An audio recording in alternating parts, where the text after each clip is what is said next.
Well, thanks for tuning in here on this day after Christmas. We hope you all had a wonderful Christmas. Good to see you, Yanji, as well as our special guests here in studio. We want to remind those of you who are watching online, you can continue to engage in the conversation by entering your questions into our Facebook Live portion of our comment section. Yeah, thanks so much for watching, and we want to get right to it. Dr. Chip Fletcher is here, the Dean of the School of Ocean and Earth Science and Technology at the University of Hawaii at UH Manoa. Let's talk about with just what we talked about in that intro. We've thought of ourselves really as facing the climate crisis in the context of sea level rise. And now, after going through what Lahaina went through, we understand that we have a whole other set of dangers. Yes.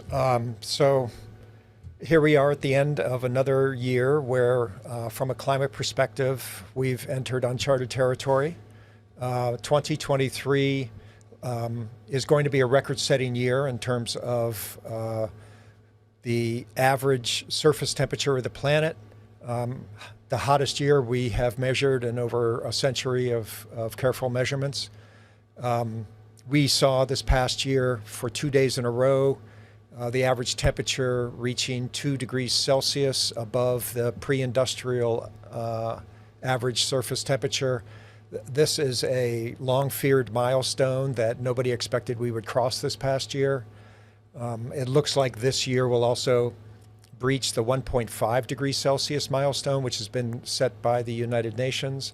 We had a climate conference that took place in Dubai, which is very disturbing that we have a major petro-state leading and organizing a climate change initiative on a global platform. Climate continues to get worse.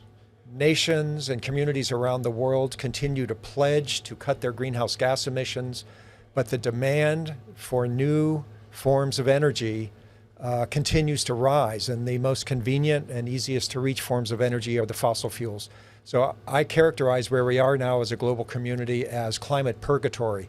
The intentions are there, the awareness is there to cut our greenhouse gas emissions, but developing nations and communities around the world want to improve their quality of life, and fossil fuels are at hand and ready to be sold at subsidized, low-cost prices to these communities by the oil giants.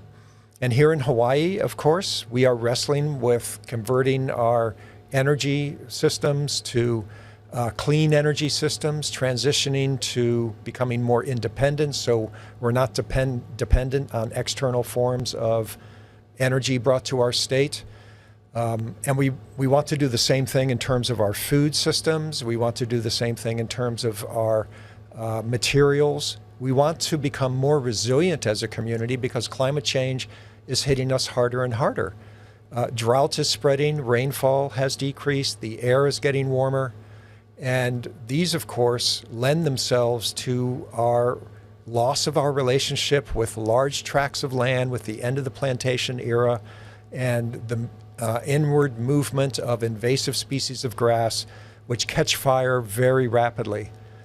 So climate change, our historic problems with land use, our communities being located along coastal zones, downslope of steep watersheds where the winds can accelerate and push fire into our communities, such as we saw happen with Lahaina. This is a convergence of issues that calls on Hawaii to be our best selves, to develop trust with each other, and to recognize that it's in everybody's favor to become more resilient, because we all love Hawaii and we're all working towards this.